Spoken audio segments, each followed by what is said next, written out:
Hello, and thank you once again for tuning into my weekly podcast called Outside the Box, where I aim to help people see that God is bigger than the boxes that we usually put Him in. And my name is Stephanie K, also known as Sage the Coach. I am a certified life and relationship coach, a Christian certified life and relationship coach. I'm also a Christian author, a Bible teacher, a podcast host, as you see. I'm a mother, I'm a business owner. Like, I have a lot of stuff going on, which makes for a very interesting life. So that's good. um, so, um, and my show usually comes on Fridays at 12:30 p.m. And make sure you follow me on social media. I'm on YouTube, Facebook, Instagram, and Twitter, which is now called X, I think, because I went on there the other day and I saw a big X. I think my daughter said that um, the Musk guy changed the name of it or something like that. I don't really don't keep track of that type of stuff. But anyway, so that is where you can find me on social media. Please make sure you follow me and like or share my content, especially with those people you think it could really help. So so today, I want to talk about what does it mean to live for God.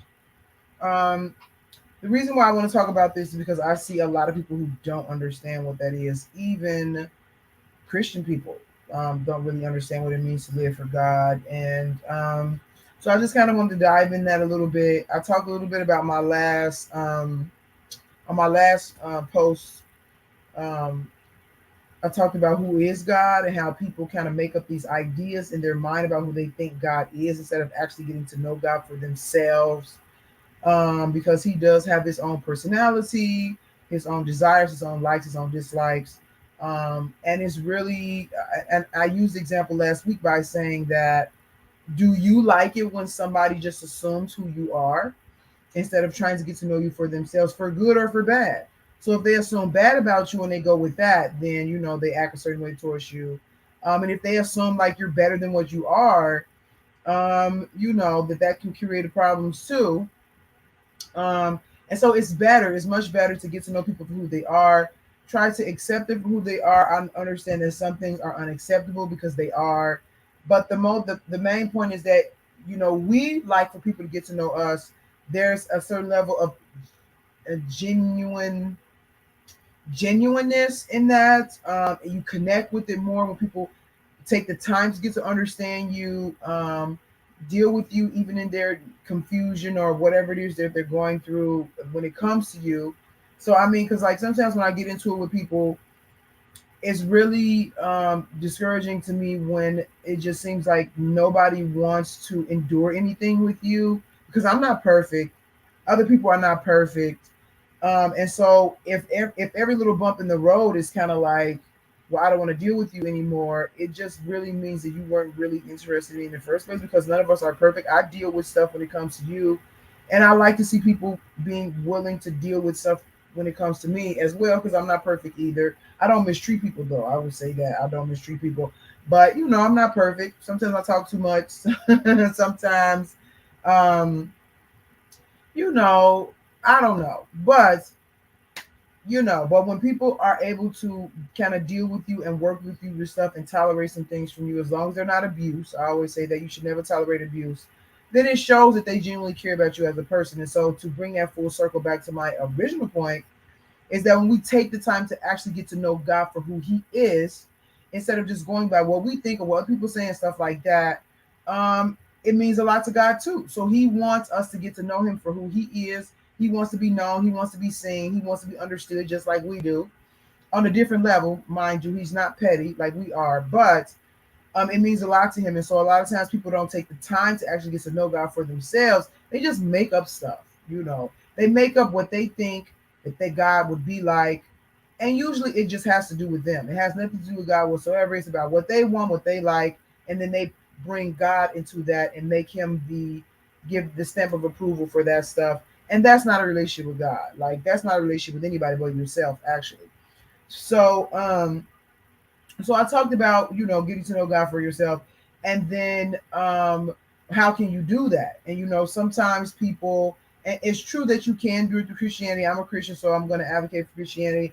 And I don't necessarily say that to like put down other people's religions, because I do know that as human beings, we need some type of belief beyond ourselves. And that's why so many people, even people who where Christianity has never been, even in the past, is just human nature. Not everybody, but the majority of human nature seeks for a bigger being than ourselves, because it just it's our nature. It helps us. It grounds us. It directs us. Like we need that. So I do understand that even though people may not have been exposed to Christianity, or maybe for some reason they don't like Christianity, they will typically gravitate towards something because that's what we're wired to do. And so I don't downplay anybody's need to do that. But what I do say is that you have to seek the truth for yourself.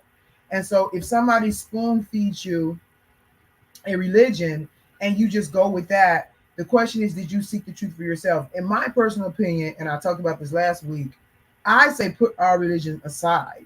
Like to me, religion is a distraction from the truth. And so you have to put sometimes the Bible aside. You have to put, other different religions. I'm not going to start naming different names of religions, but you have to put that stuff to the side and really have a heart-to-heart conversation with whatever being it was or it is that created you. And so that's what I did.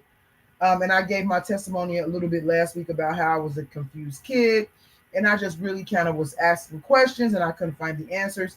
And so I started talking to the person in the sky, like, hey, if nobody has answers, if you're real, I'm sure you have them.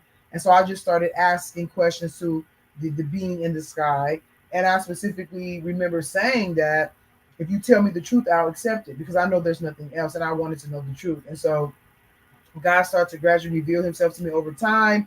I had never read a Bible at that time. I didn't know what was in the Bible. I had never touched the Bible.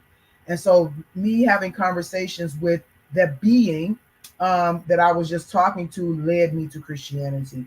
And since I've been a Christian, so many miraculous things have happened to me in my life that I am absolutely certain not only that there is a God, but that Christianity is the right religion. I hate to say religion because I really don't believe in religion, but Christianity is serving the correct God because of all the changes that I've seen happen in my life because of it. I'm talking about miraculous stuff, healing stuff. Like at some point I was really broken. I suffered with depression. I had all sorts of issues. But I noticed over the years, though I'm praying and I'm learning and I'm reading, and had a friend who was an atheist, and I told him like something is helping me. And it's not myself. Like some people will be like, well, that's you. That's just a manifestation of you and what you want, blah, blah, blah. No, no. If I'm depressed and I'm thinking that life is not worth it and I want to die, because I was really depressed at one point, and something comes and gives me the motivation and inspiration to live, that's not me. Like, seriously, that's nowhere was in the realm of my thinking. And anybody who has ever been depressed can understand what I'm saying. So I know something has been helping me, and something has been helping me specifically to become a better person. I know I would not be the person I am today if it was not for that. So with that said, we need to get to know God for ourselves and not just necessarily go off what we think, and actually seek the truth above all else. I mean, it's the most important thing. And so the Bible says that if you seek me with all your heart, you'll find me. The problem is that people are not seeking God. They're seeking self. They're seeking status. They're seeking validation. They're seeking power. They're seeking influence. They're seeking all these other things. And then they just attach Christianity to it. But really in their hearts, they're not seeking God, which is why they don't find him. So if you are sincerely seeking God with your heart, the Bible said if you seek him with all your heart, you will find him. And that is absolutely positively true. You have to set aside all the nonsense, all your desires, all your deceptions, everything, and say, okay, the being that created me. I want to know you. Please help me understand. He will do it. You just have to be really genuine when you say that, knowing that you're ready to sacrifice anything for that truth. So anyway, so that's my little spiel about that. So to kind of connect with what I was talking last week about us having needing to know God for ourselves and the ways that we can do that. I kind of want to go in today talking about how to live for God, because again, people have a lot of kind of weird ideas when it comes to living for God. And again, even Christians, like, they really don't understand what that means. And I see a lot of people justify doing stuff they should not be doing and then acting like that they're living for God. Okay, that does not work. Okay, so I wanted to go into that a little bit. So one thing that I want to go into before I start talking about what it means to live for God is lately I've been reading a lot of books about philosophy. I love philosophy. I like just the documentation of the evolution of ideas. I really like it. And so recently I was reading a book by Sigmund Freud. Um, I can't think of the name, Discontentment or something in Society or something like that. I'm almost finished with it. But what I noticed in the books that I've been reading about philosophy is that one of the main things that they tackle is what is what is our purpose, like what is our purpose and what is the correct way to live life.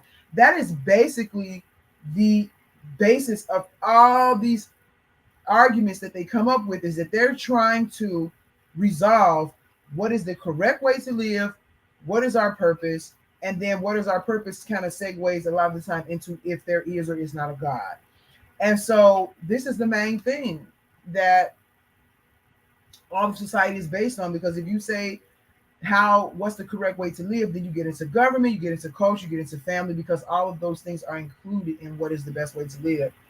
And so a lot of it boils down to, so of all the philosophers that I've read, a lot of it boils down to, I have not read any philosopher that has said that happiness is not important, that our purpose in life is not to be happy, is to work, or is to do this, or is to create, or something like that. Almost all of them, when it boils down to it, they emphasize that human happiness is the main goal, I would say. I'm not sure if that's the right word. So human happiness. And so that is our aim even now. Everybody wants to be happy. And when you're not happy, it causes a lot of problems. It causes mental issues, it causes murder. I mean, it causes a lot of stuff when we're not happy. So to me, this says that we were created to be happy. And so a lot of the times, that's why we desire happiness so much, because we were created to be happy. And so a lot of the times we live based on that. And we live based on what makes us happy, what makes us not happy. And we just kind of go with that. So if it feels good to us, it's good. If it's not, stuff like that. And so that is our primary aim outside of God, is to just find ways to be happy. And hopefully they're not destroying somebody else's happiness. Some people think that it's their right to be happy, even if it includes robbing somebody else of their happiness. But we have to, but outside of that, generally people just want to be happy. They try to pursue that without breaking the law, without hurting other people, stuff like that. And so that's great. And society and culture is leaning more towards making this happiness a priority over everything, especially with like people paying more attention to mental health issues, stuff like that. We're putting that more in the forefront of our culture, because I would say like 30, 40, 50, hundreds of years ago, with the philosophers that I read, happiness was not even a primary factor of culture. Like, people worked all the time. They had to do a lot of hard things that we have it much easier now because of technology, especially depending on where you live. But basically, when it boils down to it, happiness is one of the main things that we seek and strive for in life. It's what we kill for, it's what we lie for, it's what we steal for. It is what we are programmed to do. So a lot of people make that their goal, and they have these parameters as far as what they can do and not do to make themselves happy. But living for God is different. And that is one of the reasons why kind of Jesus came and kind of blew the lid off the whole thing, because he let us know that our normal way of seeing things is wrong when it comes to the creator. So you may feel like, okay, I just want to be happy, and there's nothing wrong with wanting to be happy, and God created you to be happy. But outside of God, a lot of the times we pursue that happiness in the wrong ways. And so God is trying to redirect us to say, I want you to be happy as well. I created you to be happy, but the direction that I'm taking you in is where not only is the correct way to be happy, but it's going to maximize your happiness. This is the maximum happiness that you can find is in me. And so, but a lot of people just want to chase their own thing and be happy in their own way. And so that's what it means to live for God. It means finding your happiness the way that he says that you should find it, and not the way that you want to find it, because we have a limited perception of life. We have a limited perception of, our experiences, things like that. God is standing back and he's looking at the whole entire picture. And actually, he's not just looking at your happiness, he's looking at the happiness of people connected to you. And he's saying, here is the best way to go about it, because I know what I created you for. And what I created you for, actually, what we're all chasing is what God created us for. So God created us to be happy, and we're trying to be happy on our own, but we're created to be happy. So we're all chasing the very thing that God created us to have. But most of the time we're doing it and we're pushing God to the side. We're like, okay, we want happiness, but we don't really want to be concerned with this being that's trying to give us parameters and directions and all this stuff on our happiness. Because on the surface, all the things that he asks, it looks like is denying you of happiness. Because of course you can look at sex as a primary example. Of course, sex and Sigmund Freud really liked to talk about sex.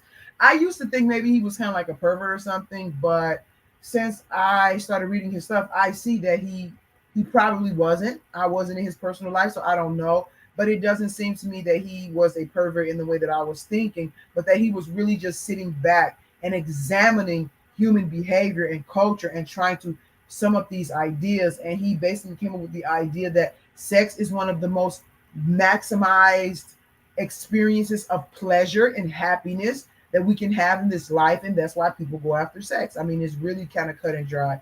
So anyway, so he talked about, I was talking about how sex is something that makes a lot of people happy. God created that too. So but when you look at the Bible and the Bible starts giving you parameters on where you can experience sex, then people look at it like, okay, this is blocking my avenue to sex, and actually it's not.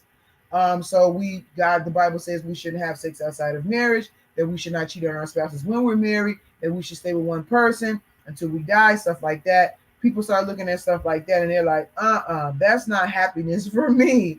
But God is saying that if you do things my way, you will see that this is going to maximize is going to bring you to the height of happiness that you can have, especially on this earth. I'm pretty sure it's exponentially greater in the afterlife when we get to be with him, but that's what he's saying. And so people don't want to follow that. They just kind of want to follow what's going to make them happy in the moment, instead of what the long-term happiness that God is looking at, which is what it means to maximize your happiness. He's just not looking at today. He's not looking at tomorrow. He's not looking at next week. He's looking at your entire future. He's looking at your family. He's looking at the other people connected to you. And he's saying this is the best way to go about it to ensure the maximum experience of happiness for you and those around you. And a lot of times we don't want to make those sacrifices because they do require initial sacrifices on the front end. And people don't want to do that. And so when it all boils down to it, which I just use kind of sex as an example, living for God means sacrificing what you want for what God wants, and trusting that when you do that, you're going to still reach that end goal of happiness that you wanted from the beginning. Yeah. It's not that easy though, because sometimes God asks you to do very, very hard things that really look like, and sometimes is taking you away from the happiness that you want. But God knows that the happiness that you want is temporary. It's not going to last. And sometimes underneath it is stuff that's going to hurt you much worse than what you realize. And so he's trying to kind of warn us and bring us to the side. Hey, that's not the right way. Come over here. And so, but that's what basically what living for God is sacrificing your happiness, your idea, your understanding of happiness and what you want for his, and trusting that he knows what he's talking about. He's gonna get you to the happiness that you're seeking, and that yeah. So basically that's it. So yeah, so a lot of people don't do that. Even Christians, they get so caught up in having that more immediate um um happiness or gratification that they don't want to take the time to wait for God to make those sacrifices and stuff like that. And it is very difficult. I'm not even going to lie on the front end, because you wanting that more immediate happiness is not about the depth and meaning that God is trying to give you with his happiness. And so a lot of people just like, hey, I know a lot of Christians that drink, and I'm not saying, I know drinking to some extent is not bad. You're not supposed to be getting drunk though, especially regularly. The Bible clearly says that. And so you shouldn't be getting drunk. You shouldn't be smoking. You're destroying your body. You know what I'm saying? So like, if smoking cigarettes makes you happy, but it's ruining your lungs, and eventually God sees down the line you're going to die of cancer, and he's saying, hey, don't smoke those cigarettes.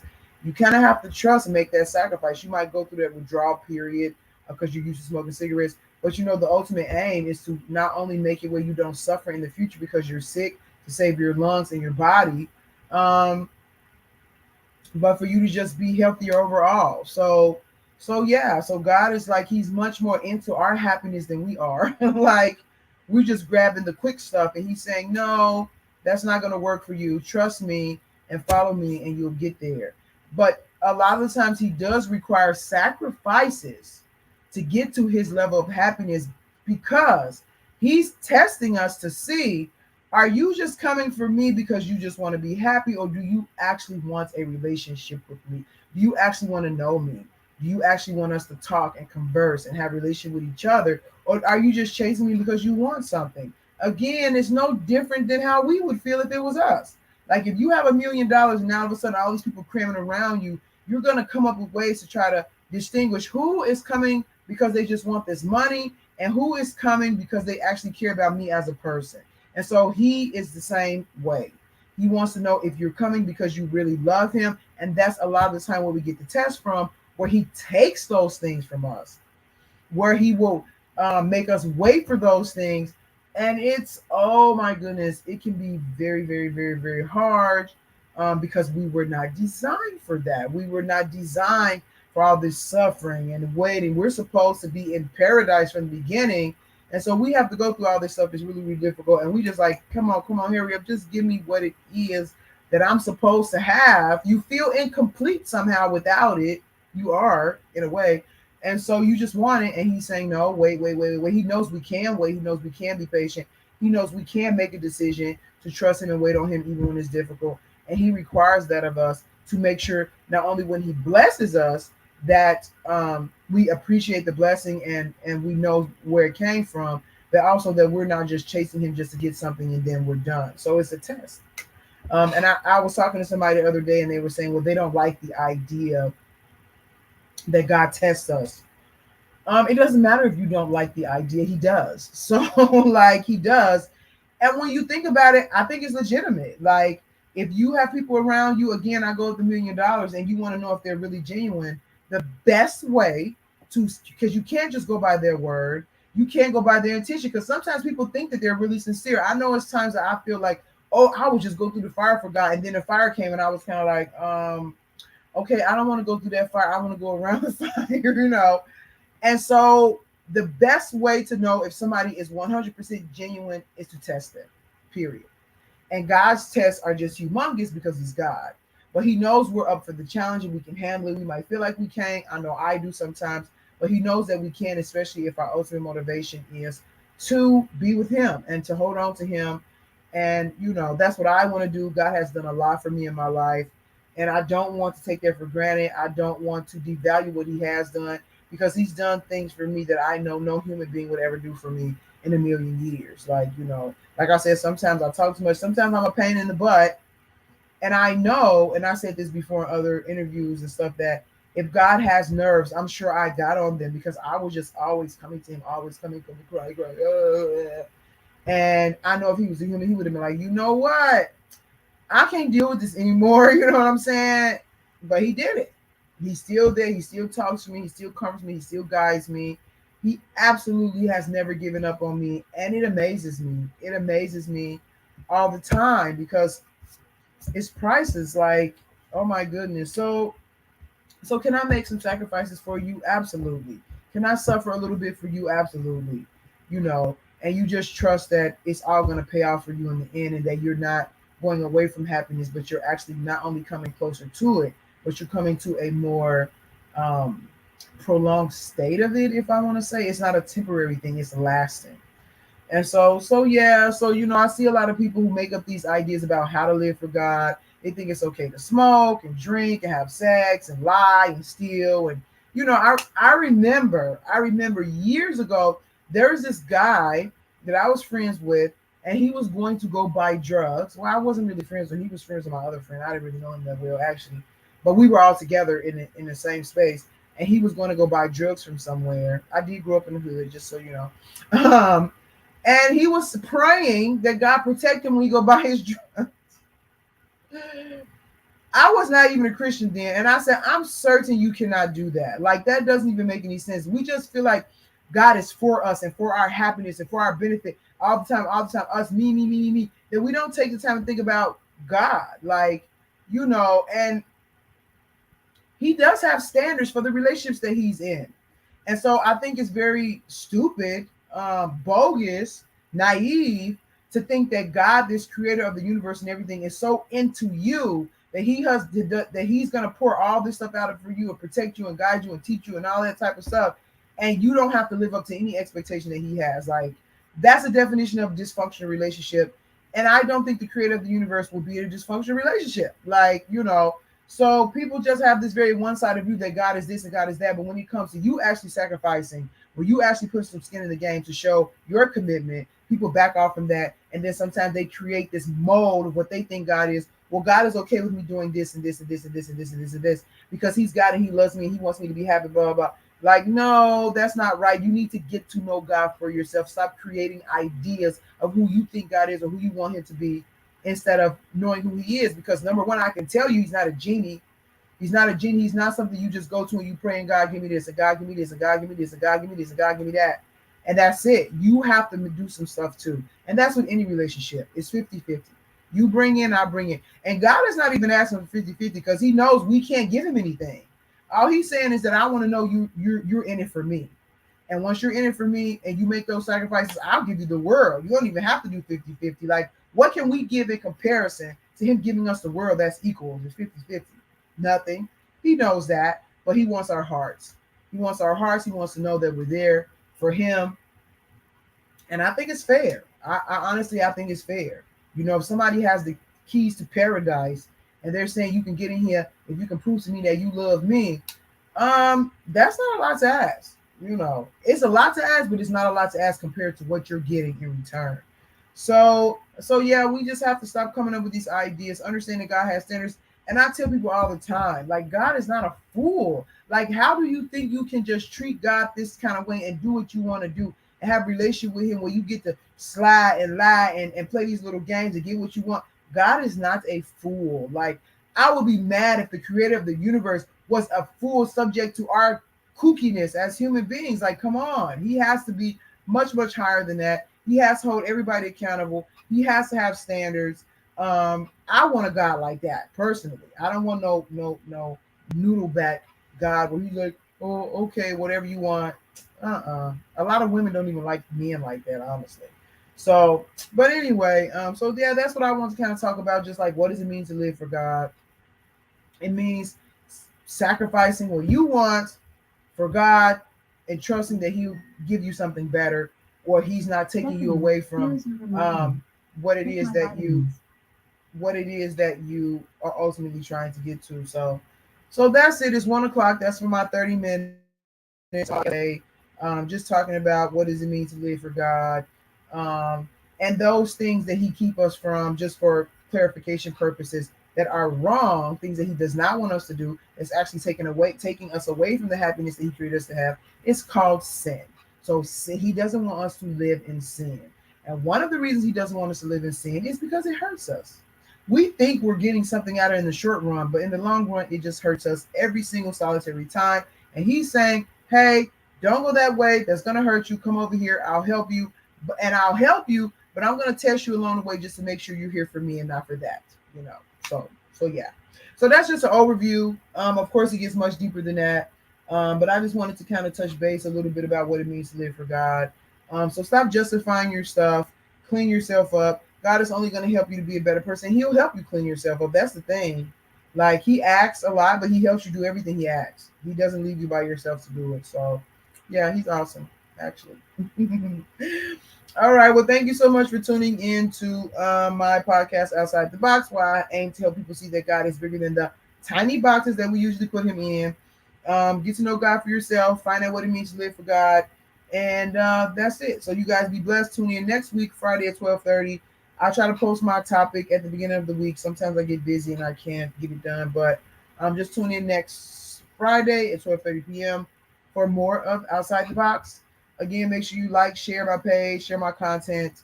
And that's it. So thank you so much. Be blessed. Have a good weekend. Bye.